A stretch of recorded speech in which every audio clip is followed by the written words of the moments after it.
হৈছে micro' management micro' মেনেজমেণ্টটো ঢেৰ থাকে তাৰে ভিতৰত এটা মাইক্ৰ' মেনেজমেণ্ট কৰে কি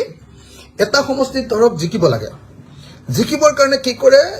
সেই সমষ্টিটোত ধৰক মই আহোম ল'ৰা এটা উঠিলোঁ তাত আৰু 10টা আহোম ল'ৰা উঠাই দিয়ে সিফালৰজন বেলেগ এটা জনগোষ্ঠীৰ দি সেইধৰণে ভোটটো ভাঙি দিয়ে আৰু তেওঁলোকে ভোটটো লৈ যায় এই যিটো মাইক্ৰ' মেনেজমেণ্ট এইটো মানে বিহাৰত সাংঘাতিক ধৰণে এইবাৰ কৰিলে ইলেকশ্যনৰ মাইক্ৰ' মেনেজমেণ্টটো OICৰ জৰিয়তে হওক বা বেলেগ বেলেগ মানুহৰ জৰিয়তে সাংঘাতিক ধৰণে মাইক্ৰ' মেনেজমেণ্ট এটা কৰিলে এইটোত আমি মনোযোগ দিব লাগিব এইটো আমি ভাবি চিন্তি কাম কৰিব পাৰিব লাগিব তাৰ পাছত use of official machinery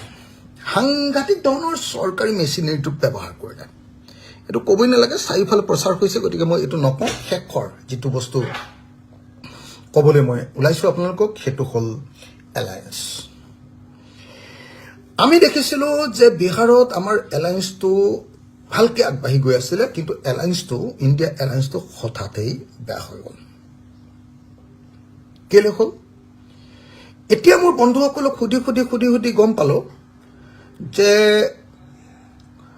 Rahul Gandhi ডাঙৰীয়া তেখেতে বিহাৰলৈ যেতিয়া আহিলৈ যেতিয়া সাংঘাতিক ধৰণে তেখেতে এটা মানে উৎসাহজনক স্থিতি পালে আগতকৈ মানে ভাল পৰিৱেশ পালে কংগ্ৰেছৰ অৱস্থাটো এনেও আগতকৈ বেয়া আপোনালোকে জানে মানে কি বিহাৰত বহুদিন ধৰি বেয়া আপোনালোকে জানে কেনেকুৱাকৈ চিটটো কমি আহি আছে আপোনালোকে জানে সেই বিহাৰত এইবাৰ ৰাহুল গান্ধীৰ যথেষ্ট উৎসাহজনক পৰিৱেশ এটা পালে উৎসাহজনক পৰিৱেশটো পাই আগৰ যি তেওঁলোকৰ এলায়েন্স পাৰ্টনাৰ আমাৰ RJD আৰু বেলেগ বেলেগ যিকেইজন আছে সেই তেওঁলোকৰ প্ৰতি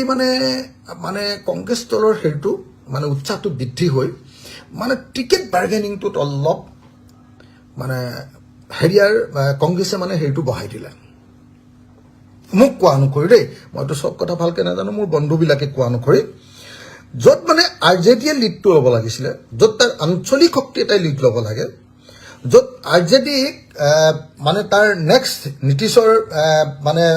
বিকল্প হিচাপত য'ত মানে লালুৰ পুতেকক তেজস্বী যাদৱক চবেই ভাবি আছে সেই সময়ত যেতিয়া কংগ্ৰেছে এটা ডাঙৰ ৰোল লৈ ল'লেগৈ আৰু তাৰপিছত যেতিয়া কংগ্ৰেছে দেখিলে যে তেওঁলোকৰ অৱস্থা ভাল গতিকে তেওঁলোকৰ বাৰ্গেনিং কেপাচিটিটো যেতিয়া বাঢ়ি গ'ল তেতিয়া মানে সেই চিট বিতৰণত সংঘাত এটা লাগি গ'ল